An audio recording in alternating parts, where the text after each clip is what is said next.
नीलम दिशा हमर नमस्कार। दर्शक लोकन ए चैनल का सब्सक्राइब करवा के लेल लाल बटन का दबाओ आ तकर बाद घंटी पर क्लिक करके नव नव मैथिली गीतक आनंद उठाओ।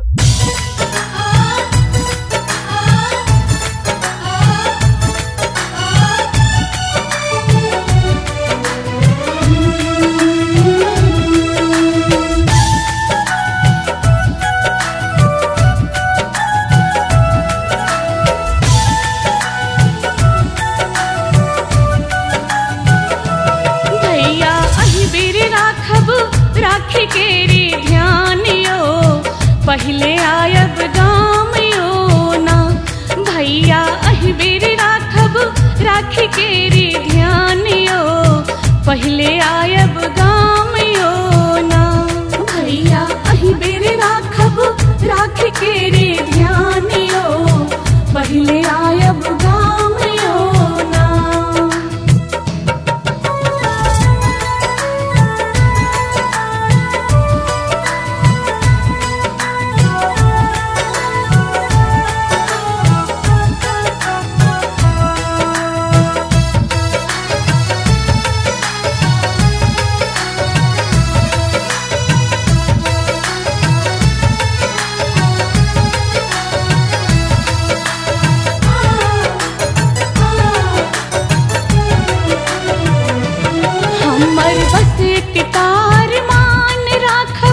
छोट बहन के मान हमर बसे के तार मान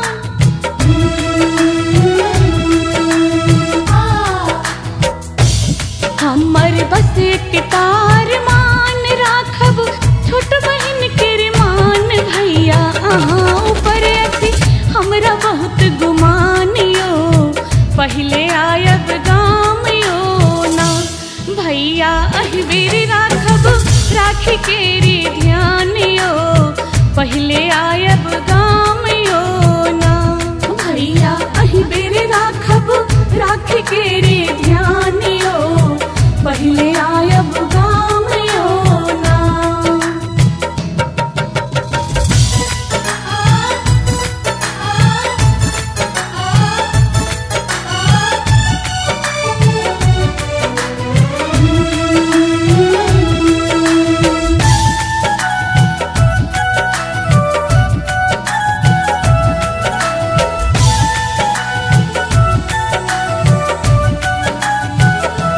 राखब आरती के थार सजाई माथ में टीका देब लगाई राखब आरती के थार सजाई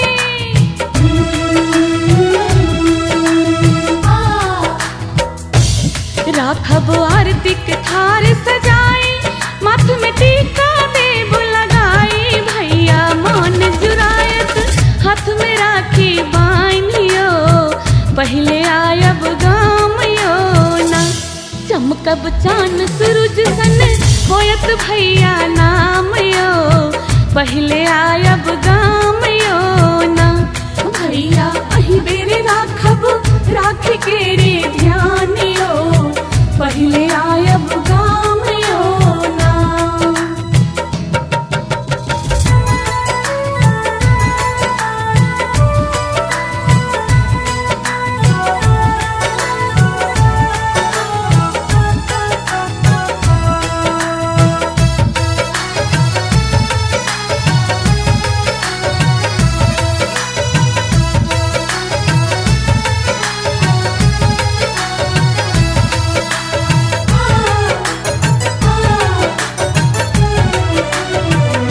लगौने माँ बाबू छठ आस अबै हमरा अछि विश्वास लगौने माँ बाबू छठ आस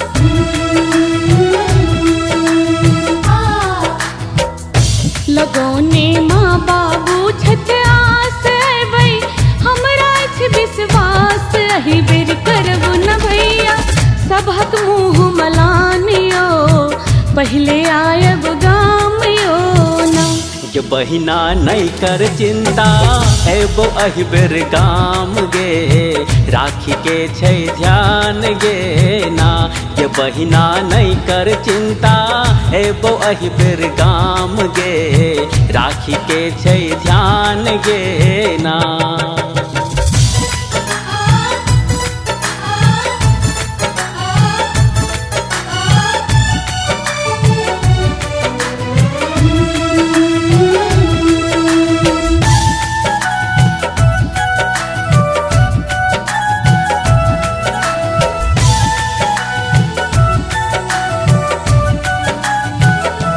अहि बेर ला छुट्टी हम एबै हेतै जे दिक्कत सब सहबै अहि बेर ला छुट्टी हम एबै।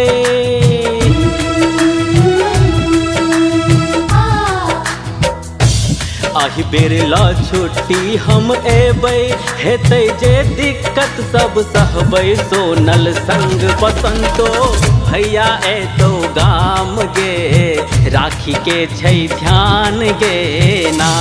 सोनल संग बसंतो भैया एतौ गाम गे राखी के छै ध्यान गे ना।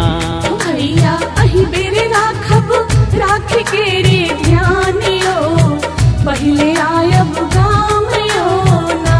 ये बहिना नहीं कर चिंता एबो अहि बेर गाम गे राखी के छै ध्यान गे ना। भैया अहि बेर राखब राखी के रे ध्यान यो पहले